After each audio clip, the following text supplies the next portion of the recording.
আরও একবার Dubai international stadium, আরও একবার বাংলাদেশ অনূর্ধ্ব ১৯ দলের এশিয়ান ক্রিকেটের সেরা হওয়ার মহেন্দ্রক্ষণ। এর আগে যে অবিস্মরণীয় মুহূর্ত দেশকে এনে দিয়েছিলেন মাহফুজুর রহমান রাব্বিরা, সেটাই এবার করে দেখালেন আজিজুল হক তামিমের দল। ভারতকে ৫৯ রানে হারিয়ে এশিয়ান ক্রিকেটের শ্রেষ্ঠত্ব বাংলাদেশের।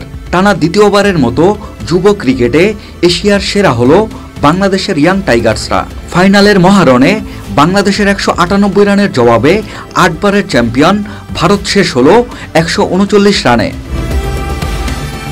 ১৯৮ রানের লক্ষ্যে ভারতকে শুরুতেই চাপে ফেলে দেন আল ফাহাদ।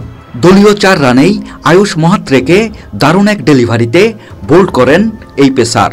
বিপদের আভাস দিচ্ছিলেন আলোচিত কিশোর বৈভব সূর্যবংশী, কিন্তু তাকে বাড়তে দেননি মারুফ মৃধা। খানিক পরেই রিজান ফেরান আন্দ্রে সিদ্ধার্থকে। এরপরেই মূলত ম্যাচে ফেরার চেষ্টায় ভারত। কেপি কার্তিকিয়া আর মোহাম্মদ আমানের ২৯ রানের জুটি বেশ অনেকটাই এগিয়ে দেয় ভারতকে, কিন্তু এরপরেই ইমনের দুর্দান্ত এক স্পেল। ৭৩ রানে ৩ উইকেট থেকে ৬ উইকেটে ৮১ রান ভারতের। এরপর কিরণ চারমালকে নিয়ে আমানের চেষ্টা ছিল জুটি গড়ার, তবে আল ফাহাদ ফেরান কিরণকে। উইকেটের পেছনে ব্যস্ত দিন ছিল ফরিদের। ৪টি ক্যাচ নিয়েছেন একাই। এরপর আর বাড়েনি ভারতের ইনিংস। শেষ উইকেটে সব প্রচেষ্টা ব্যর্থ করে আউট হলেন চেতন শর্মা। এবারেও উইকেট নিলেন বাংলাদেশ অধিনায়ক। এর আগে ব্যাট করতে নেমে কিছুটা বিপাকেই পড়েছিল বাংলাদেশ দল। ইনিংসের শুরু থেকেই রানের জন্য সংগ্রাম করতে হয়েছে বাংলাদেশের যুবাদের।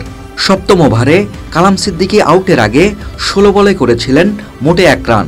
পুরো আসরে অধিনায়ক তামিম মুগ্ধতা ছড়ালেও ফাইনালে করতে পেরেছেন মোটে ১৬ রান। আরেক ওপেনার জাওয়াদ আবরারও ২০ রানের বেশি করতে পারেনি। দলীয় ৬৬ রানে অধিনায়ক আজিজুল তামিম বিদায়ের পরেই বাংলাদেশের স্কোরবোর্ডকে এগিয়ে নিয়েছেন দিনের সেরা ২ ব্যাটার রিজান এবং শিহাব জেমস। ৬৩ বলে ৩-৪ আর ১ ছক্কায় শিহাব করেছেন ৪০ রান। পরে দলীয় ১৫৫ রানে ফিরে যান রিজান নিজেও, মিস করেছেন ৫০। শেষ পর্যন্ত বাংলাদেশ থামে ১৯৮ রানে।